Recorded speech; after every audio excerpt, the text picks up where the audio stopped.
ఇక్కడేం చేస్తున్నావు తమ్ముడు? అన్న, నేను చనిపోవాలనుకుంటున్నానన్న. ఏమైంది? అన్న, అందరి దగ్గర అప్పు చేసి ఈ లోకపరంగా నాశనమైపోయినా అన్న.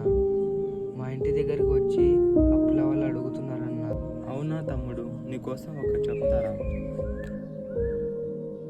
ఏమీ లేదు తమ్ముడు, నీలాగే ఒక అతను తన తండ్రి దగ్గర ఆస్తి అంతా తీసుకుని వెళ్ళి లోకానుసారంగా జీవించి వ్యర్థంగా తన డబ్బును ఖర్చు చేసి చివరికి ఏమీ లేని పరిస్థితిగా మిగిలిపోయాడు.